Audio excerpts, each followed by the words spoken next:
What up, YouTube? So today is going to be part 3 of the Honda Civic EK K24 K20 all-wheel drive turbo build. And today we're going to start prepping the engine bay and getting everything tucked. We're going to tuck the wiring harness under the fenders. We're going to be putting an EG DC subframe on here, which we have right here. We just got to get it all cleaned up and everything. Right now I'm spraying the engine bay right now so we can kind of have it all cleaned up. We are going to respray the bay as well and get it all fresh paint and everything as well. Tuck away all the lines we're not going to be using, and pretty much getting it ready for the K series. I got to start getting the block prepped as well. We're going to take the head to the machine shop, get it all freshened up and everything, so everything will be good. The motor's basically going to be all new bearings, new piston rings, and some ARP head studs. Pretty fresh engine, and then the transmission is over here, so it's the all-wheel drive one. For now, I think we're just gonna run it how it is, just to get the turbo and everything tuned and dynoed, and then once we start doing all-wheel drive, we'll probably throw the LSD on there and get everything going. But for right now, the first thing is just getting the car running, getting the turbo kit on here, and then trying to get it tuned. After that, we'll start going for the all-wheel drive system and all that. But right now, we'll go ahead and start cleaning everything up. We're going to take all the motor mounts that's left on here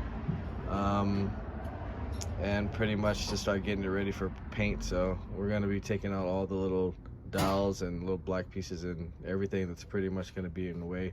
We got some grounds over here. And then at the same time, like I said, we're going to start taking apart the fenders so we can start getting it ready for the tuck. And we'll also be taking off the EK subframe. Also, when you do get the new subframe EG, you do need a racket pinion as well. So make sure you get the racket pinion and the A-arms and everything that comes with it. And also the gooseneck, which is that right here. When they're Integra though, I think the Integra ones just bolt right onto the EKs, but if they're like an EG, I think it's different on the gooseneck. I'll test the theory out later on once you get the subframe on here. But yeah, we're gonna knock some stuff out right now, then we'll come back.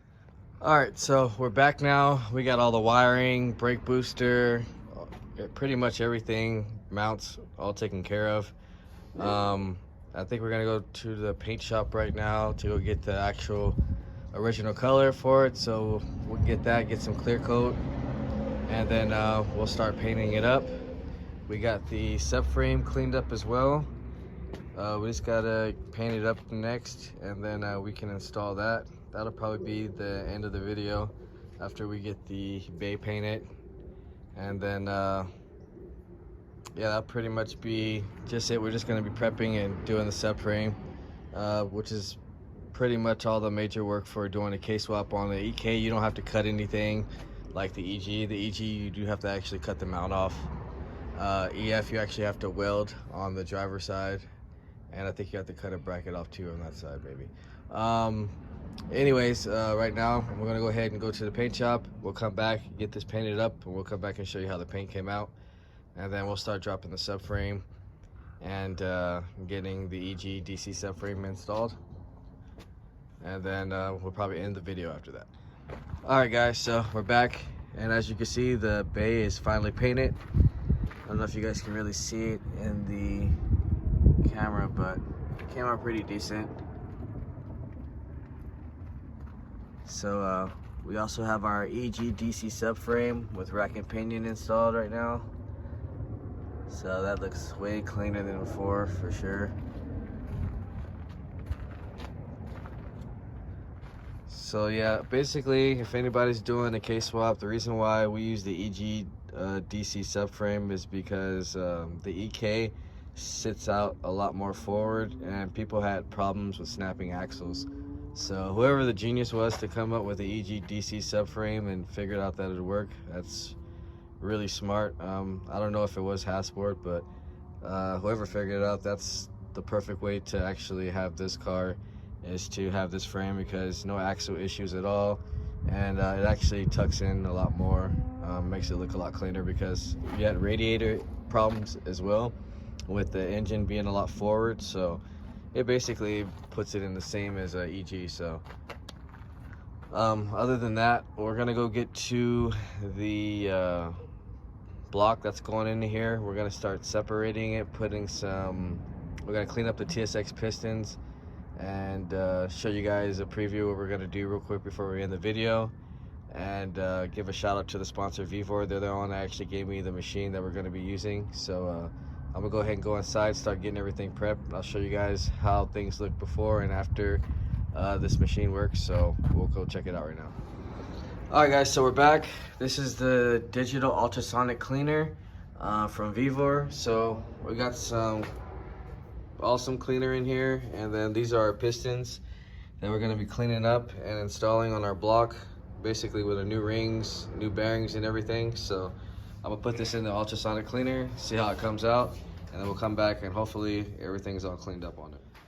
All right guys, so this is the results from the ultrasonic cleaner, and as you can see, it's very clean.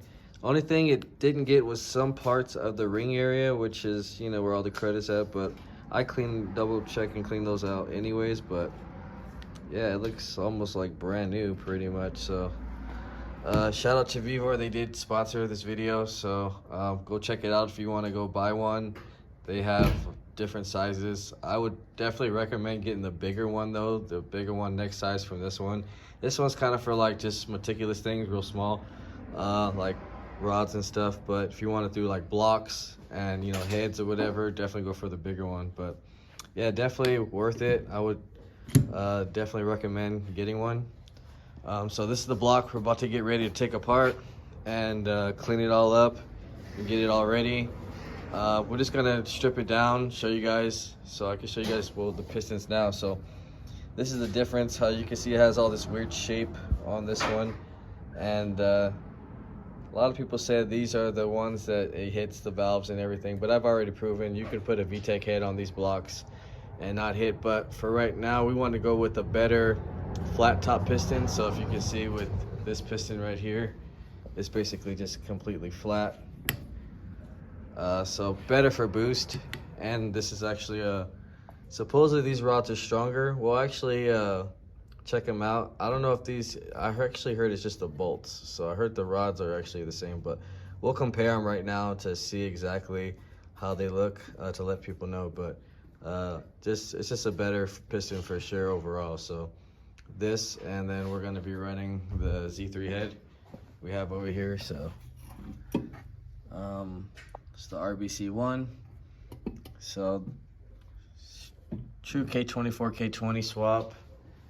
And yeah, so we're gonna break this down and then we'll come back and end the video. All right guys, so we're back now. We got the block all disassembled. Pretty much everything's right here. So I did want to show you guys the rod difference. There is a difference in the rods as well. So there's a reason why they do have RBB and PPA on the rods. So there's a difference as far as you can see, a little thicker, a little bigger for sure on the RBB. So definitely gonna be running the better upgraded rod, at least, even though it's OEM, still better than that one. Other than that, we're gonna be getting these rods. I gotta go micro polish the crank, so we're gonna send that in. We're gonna go send the head in also to get that on, and then we'll be starting to assemble the engine again. So stay tuned for the next part, which will be basically getting new rods, bearings, our rod bearings, everything, piston rings, pretty much all installed on here.